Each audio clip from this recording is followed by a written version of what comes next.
gorgeous day. Can we all agree on that? Yes. Good morning. Yes. Wow, sunshine. What awesome. Let's go ahead and stand and open up our service. Except will you stay seated, woman? Olga, you can stay seated. Sit your booty down. All right. I love you. I trust your judgment. So we're going to go ahead and say welcome to the temple. The words will still hear the screen. I'm just trying to keep an eye on that here.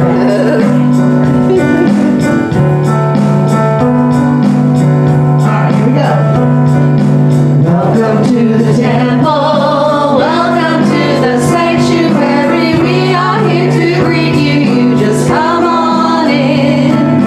Welcome to the presence, welcome to the family.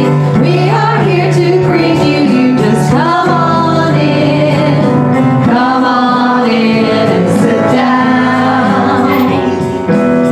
We know you're looking for a place of hope. And do you hear all the voices raised in song? So take your heart in your hand, this is where you belong. And open up the doors now, welcome to the temple, welcome to the sanctuary. We are here to greet you, you just come on in. Welcome to the presence, welcome to the family. We are here to greet you, you just come on in. Come on in and sit down. We know you're looking for a place of love. And do you hear all the voices raised in song? So take your heart in your hand, this is where you belong. And open up the doors now, welcome to the temple, welcome to the sanctuary. We are here to greet you, you just come on in. Welcome to the presence, welcome to the family. We are here to greet you, you just come on in. Come on in and sit down. Welcome, welcome, come on in. Welcome, welcome, come on in. Welcome, welcome, come on in. Welcome, welcome, come on in. Welcome. Good morning. Say good morning to your fellow neighbors. Say how you do. Shaking a hand. Namaste. What's going on? What up? Good morning! Good morning! Wow. It is so wonderful to have all of you here with us at Unity Church on the Mountain on this gorgeous day. And let us take this moment to welcome our wonderful Olga Maria.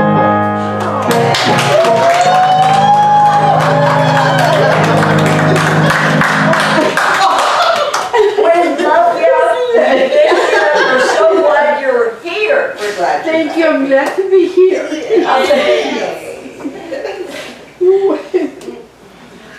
All right. Let us affirm together our opening statement.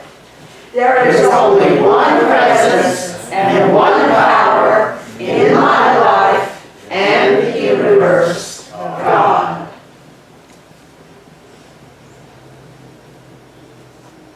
This is our Christ candle, which represents that sweet, divine essence within each and every one of us. Let us affirm our vision and mission statement. Centered in God, we inspire spiritual transformation, creating a world of love, peace, and prosperity. We are an inclusive spiritual community, inspiring, awakening, and serving in love. Oh, now we can children's voice. Of course, first of all, let us think the precious children here in our family, in our lives, and in the world that so very much need our love, protection, and counsel by saying, we love you, we bless you, we behold the Christ in you, we accept you just the way you are. Walk in beauty, you are divine. We're going to go ahead and go with our next song. We're going to stand up. And 55 in your red book. If you want to follow along the red book, 355, but it's real super short and sweet and easy. It goes along with Swing Low, Sweet Chariots melody. Not the chorus part, but just the melody. And so we'll sing it as it is on the screen. 355 in the book if you want to follow along there. Sorry, Barry. Didn't even throw your game on it. Just need to follow the program. Little things. He's downing me. He's downing me. It's in the program and everything. I had it the other way around when I sent it. Oh, well, somebody. Anyway, let's go ahead and continue with the service with song number 55 in the program. And come along. Here we go.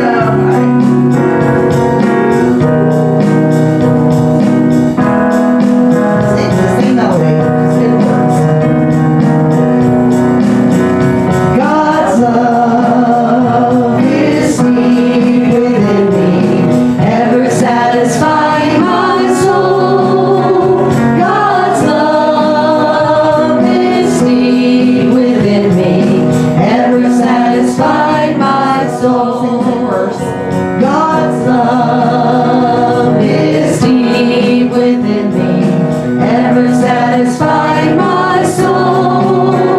God's love is deep within me, ever satisfying my soul. Take a deep breath.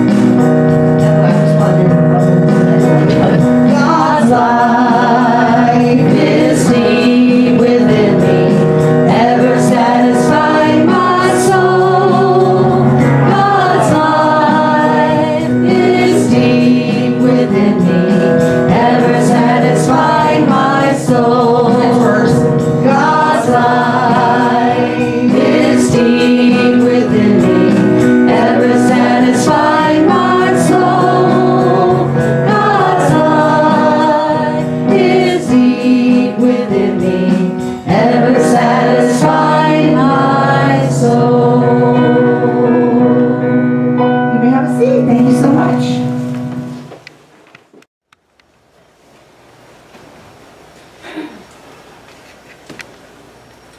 The title of the message this morning is Your Hope of Glory, Christ Within You.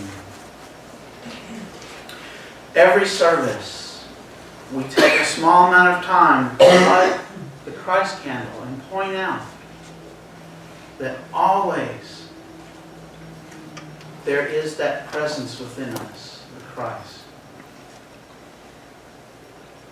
It's so important to us that we do this every Sunday.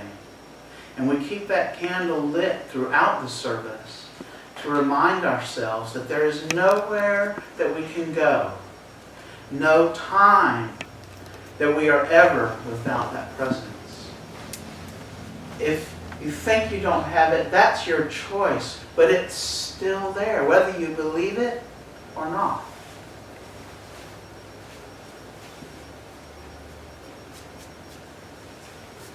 I want to read for you a little bit of scripture from Colossians. To them God chose to make known how great among the Gentiles are the riches of the glory of this mystery, which is Christ in you, the hope of glory.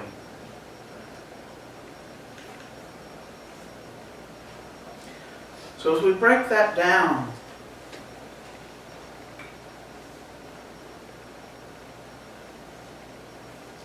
we see that there's this word God there. And we know that God is not a person out there that sits on a cloud, some superman, super being that rules over us and pronounces judgments down upon us. And if we're not good and don't do exactly what he says, that we go somewhere really bad.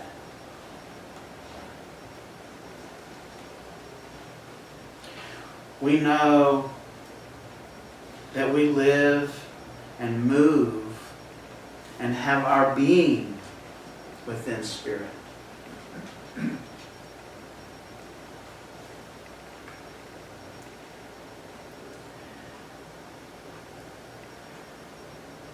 God is source. Without source, nothing would be that is here. In the beginning was the Word. There was a "let there be light" is the word that Genesis uses. And that was a vibration that set into motion everything that you're experiencing since birth, everything that was here before, and everything that will be after we are spirit again.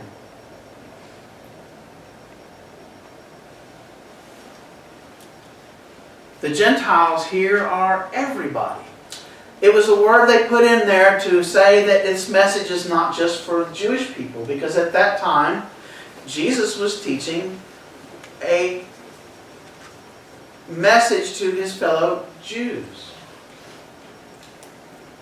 Christianity was not a separate thing yet. The way, which is what it was called back then, was another path within Judaism.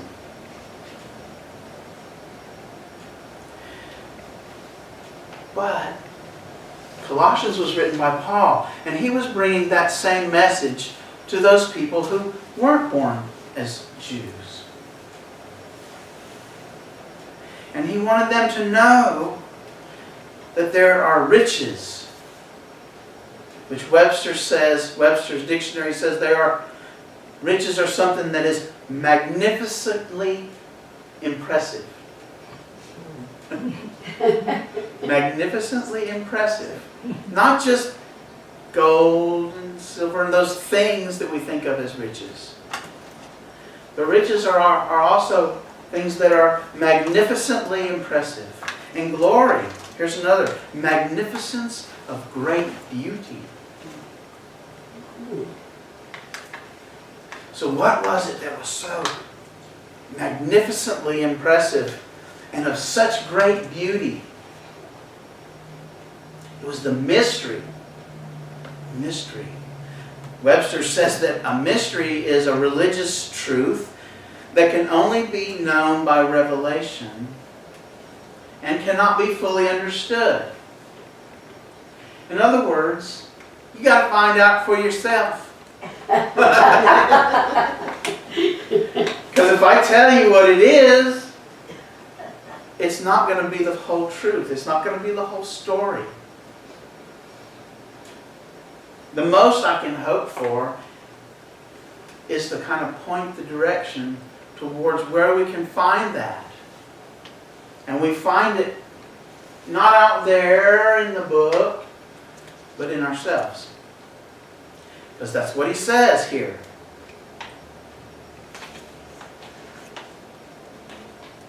Christ in you is the hope of glory.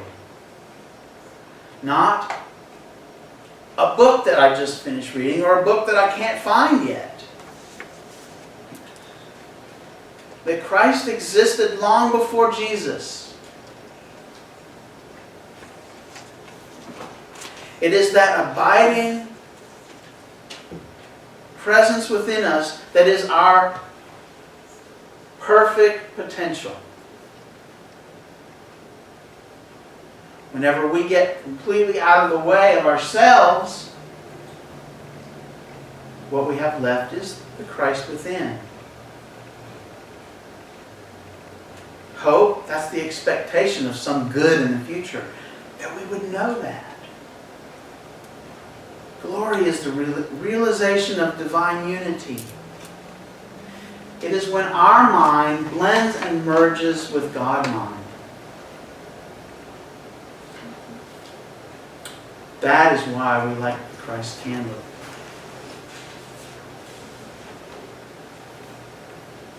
So I want to share a little bit more of Scripture from Matthew this time. But you are not to be called rabbi, for you have one teacher, and you are all students. Nor are you to be called instructors, for you have one instructor, the Messiah. The Messiah is another word that is used quite synonymously in the Bible for the Christ within.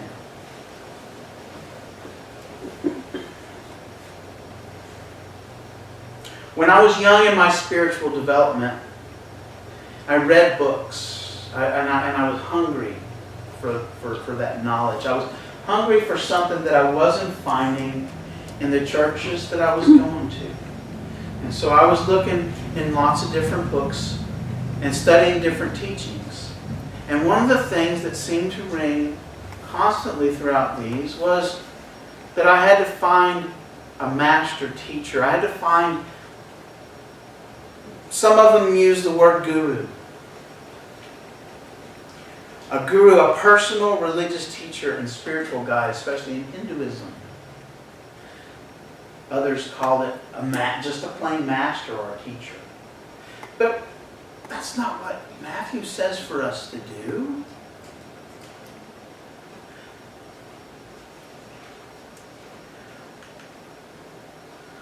So I started looking, right? And this music was all around me. So I started thinking, well, I can find my teacher in the Jimmys, Jimmy Page and Jimi Hendrix and Jim Morrison. They would teach me because they were really singing about this stuff that I was really interested in. And I went to concerts and I read books about them and I decided, I don't know. So I found these books by Carlos Castaneda and I started studying shamanism. And I really wanted to find a shaman who would teach me. So I discovered Eastern philosophy and I thought, wait a minute. Oh, that's not what I was. How did that get in there? No, okay. I wanted a guru. Someone with that enlightenment, that non-attachment that could teach me. Maybe he didn't look like this guy. Maybe he looked more like this fella here. More from the Eastern tradition. The Muslim tradition, Islam. No. I think the biggest thing I got when I found unity was realizing that I didn't really need a teacher. That I could look within myself and find that Christ within who would be my teacher. Like it said in Matthew, my only teacher.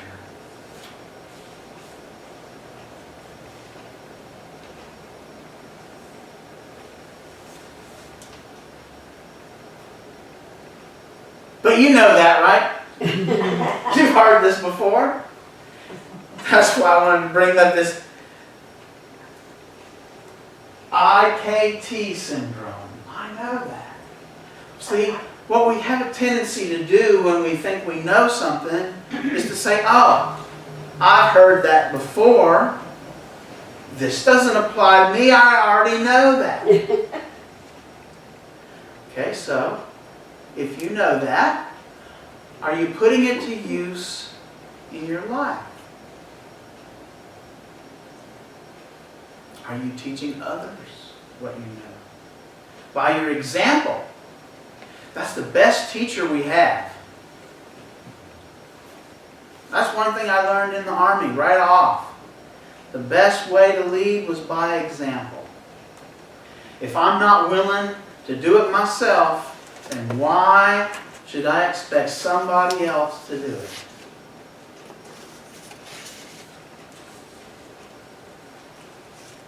Alright, so if I know that, and I want to put these ideas to use in my life, how do I do that?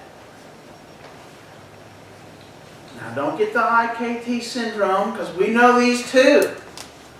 Everything up there you've seen before here. Gratitude. It's so simple and yet so powerful.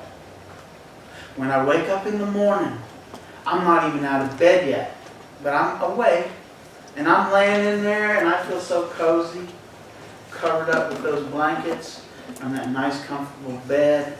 It's easy to say, oh, I'm so thankful for this bed.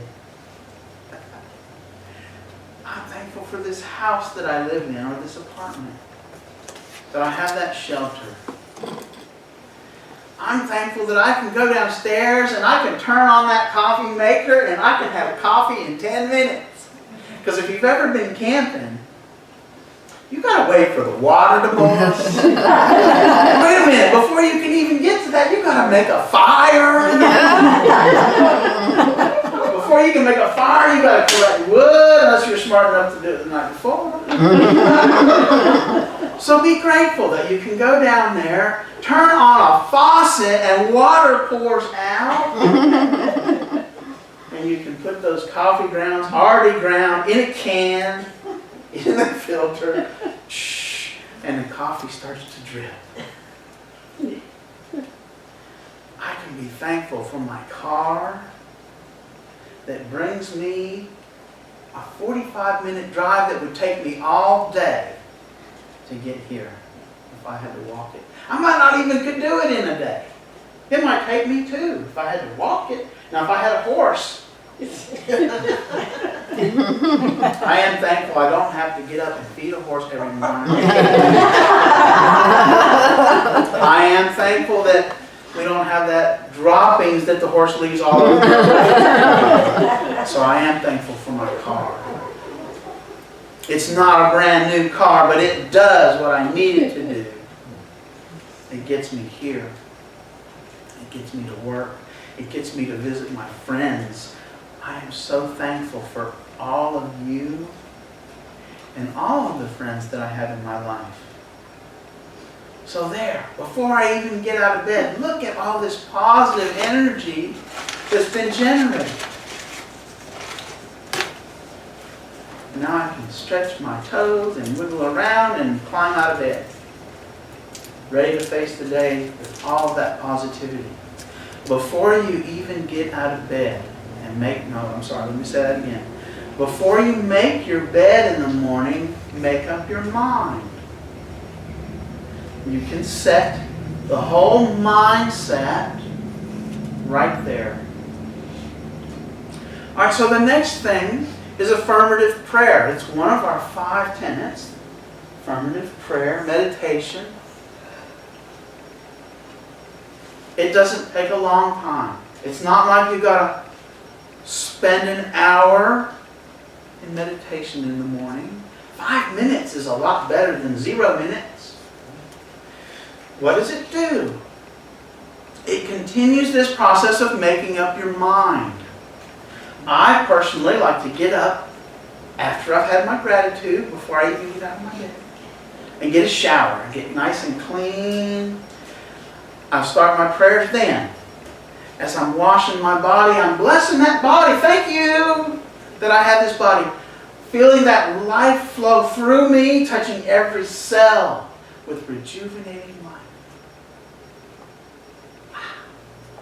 Now I'm all clean, I'm drying myself off. And I go into my meditation room. I'm barely dressed. Barely. Just enough for modesty. And I sit down.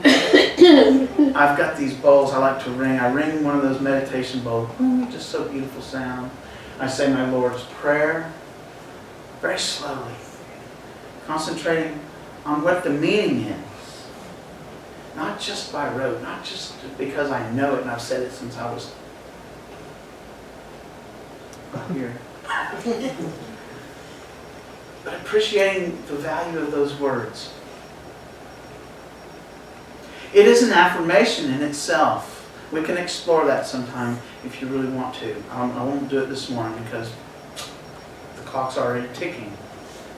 Ceaseless prayer. So after I've prayed in the morning, I've really set my mind. I'm not on the wrong side of the bed anymore. I'm on the right side of the bed. My mind has already been alert and cleansed of all of those terrible ideas that may come. into it later in the day. They can come back. So that's why ceaseless prayer is so good. Throughout the day, as I'm in the midst of all the stuff that comes in from my job or from people that just are still holding on to that negativity, that energy comes at you. They may even say things that insinuate trouble. But I don't have to do that. I have the choice. In that ceaseless prayer, I can say, no, not this. That's your denials and affirmation. Say, not this. I am a harmonious, divine, complete, and whole being. I get to choose my thoughts. So, but before I get to do that, I have to become aware. I have to realize that, hey, my thoughts are changing because this person's doing this, or because the situation out there, but really what's the cause? The cause is if I let it. And when I become aware that I'm letting it, then I can take that action of the denials and say, not this. And I can bring on that affirmation that I keep always in my pocket at ready, just in case I'm in trouble. And I can pull it out and say, no, I am. I am. It doesn't have to be a long paragraph of an affirmation. Because really, what does it have to do? It has to bring that mind back to that peaceful stillness. And as I'm going through my day, things happen. Troubles happen. It's natural. It's part of being in this world. What can we learn from them? There's always a lesson there. When we realize, for example, that someone is aggravating me. I'm allowing somebody to aggravate me. I can say, thank you, Spirit, for that gentle lesson. And then see the Christ in them.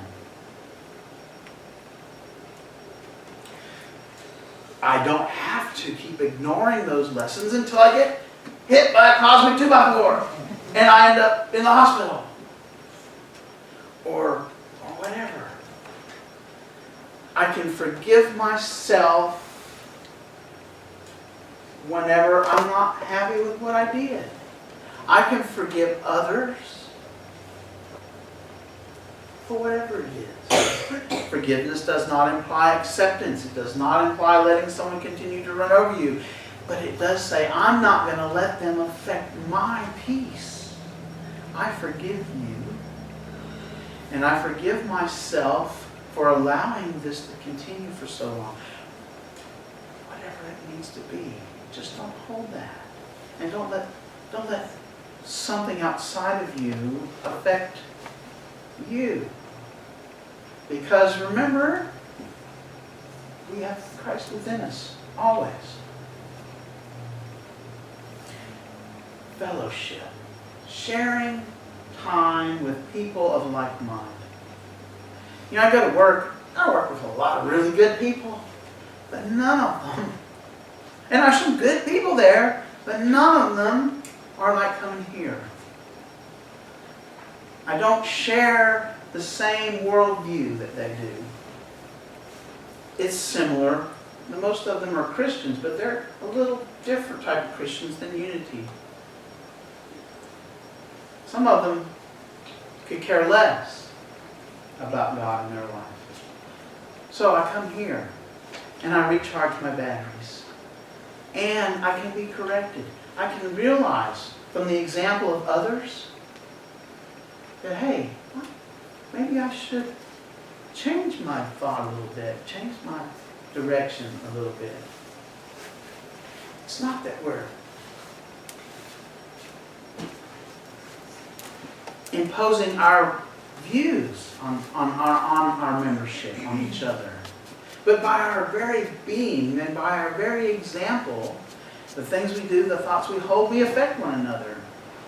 In Sunday school this morning, Olga brought up, it's like when you throw a pebble into a pond, in a still pond. And when the pebble hits the water, it ripples out.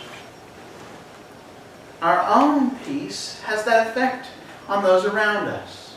And when we're gathered amongst people like we're in amidst this morning, we can't help but be affected by that. getting goosies. All right, so why go to all this trouble?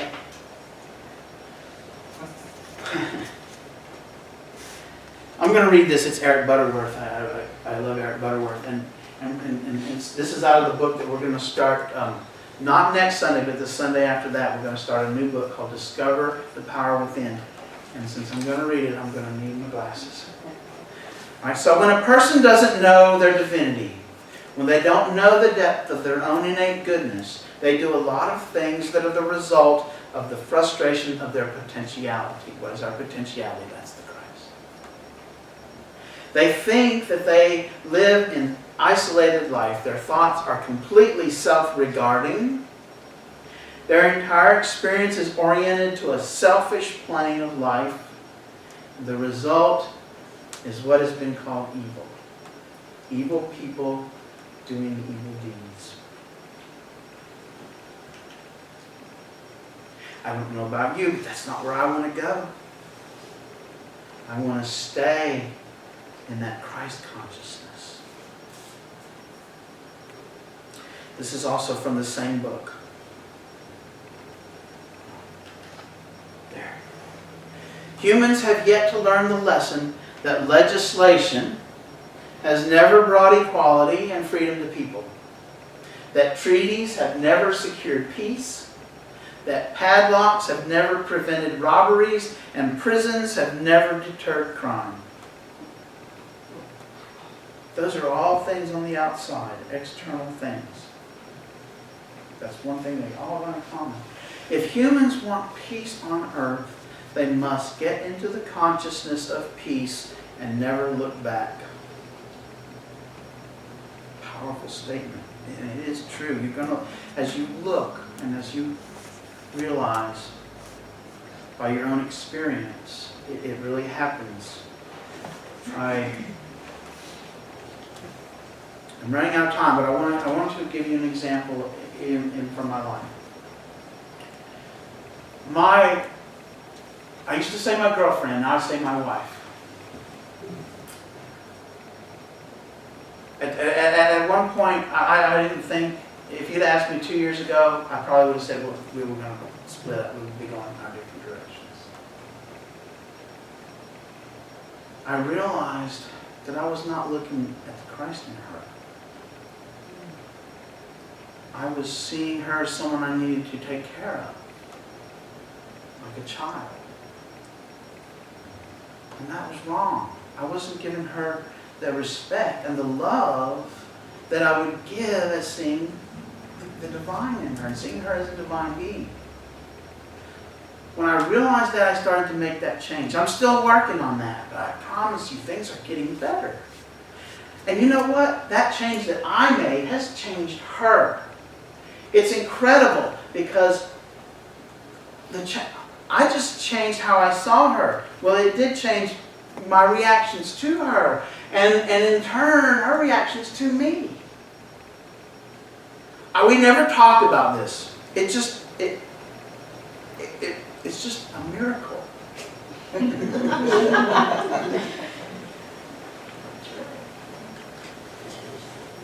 Okay, a little bit more scripture. This is a little piece of Matthew 6:22. The eye is the lamp of the body. So if your eye is healthy, your whole body will be full of light. So that is it. Whenever I was seeing that Christ in her, that was a healthy eye. I changed my thought from being thoughts of darkness to being thoughts of light. You are the light of the world. A city built on a hill cannot be hid. When we are in that state of seeing others that way, it's throwing that pebble into the creek, into the lake, and it ripples out. You can't help it. It can't be hid. It's like that light on a hill. It is part of the way the universe is built. You are the salt of the earth. Now, what do we know about salt? Just a little pinch of salt in a big bowl of soup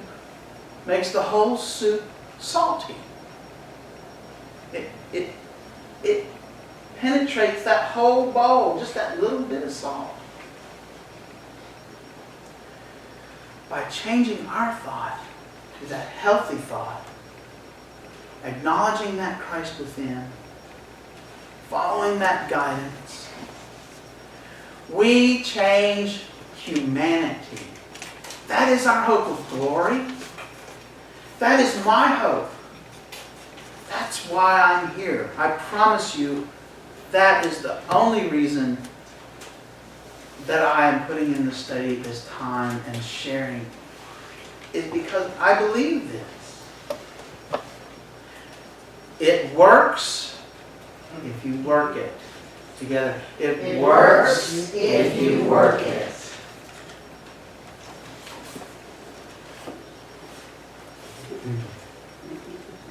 If we let go of our attachments, our expectations, set that intention. Remember the imagination from the daily word? Have that. And then let it go. That's faith. We let go to Spirit. Thank you so much for your attention this morning. Thank you for being here and giving me this time to share what I hope helps point us all towards that place.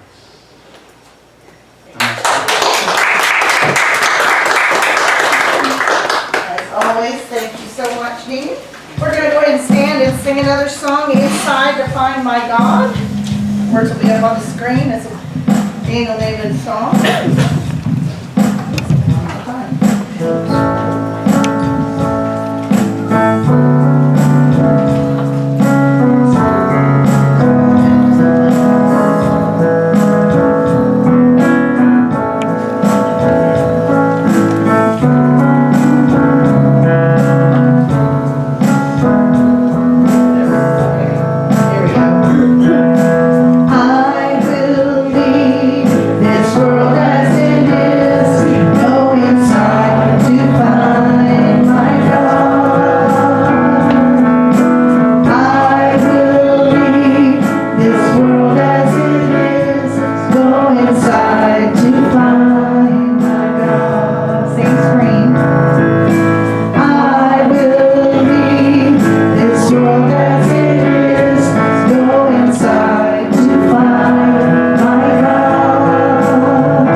Come up and sing, I think, a Karen Trevor song. Is that right? That's right. All right. You don't have to stand, just sing loud. Sorry. That's okay. You're playing. I'll sing loud. Sing loud. I'll get a little excited. Perfect. I hope you do too. Let me get a pick though. My fingers don't play the guitar as well as when it has a pick. So I love that. Inside I will find my God. Doesn't that really just amplify what we talked about this morning? Beautiful. The title of this song is I See the Beauty in You. And it is by Karen Drucker. At the end, I'm going to do a little bit of free form with the lyrics. So just, if you know the words, do sing along though. That would be lovely.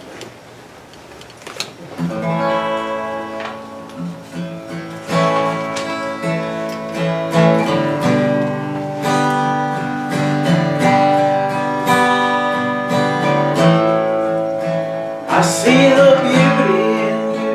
I see the power in you. I see the greatness in you. And so it is. I see the child in you. I see the sweetness in you. I see the softness in you. And so it is. And I can see it. It's right there before me. I can feel it. Oh, deep in my soul. And I just know it. That you are an angel full of magic and power and pure sweet love. I see the goodness in you. I see the wisdom in you. I see the strength in you. And so it is. I see the joy that's in you. I see your light shining through. I see the love in you. And so it is. And I can see it. It's right there before me and I feel it. Oh, deep in my soul and I just know it. That you are an angel full of magic and power and pure sweet love. I see the grace in you. I see the courage in you. I see the heart that's in you. So it is. I see the beauty in you. I see the power in you. I see the greatness in you. And so it is. And I can see it. It's right there before me and I feel it. Oh, deep in my soul and I just know it. That you are an angel full of magic and power and pure sweet love. I see the spirit in you. I see the truth in you. I see the love in you. And so it is. I see the Christ in you. I see the Christ in you. I see the Christ in you. And so it is.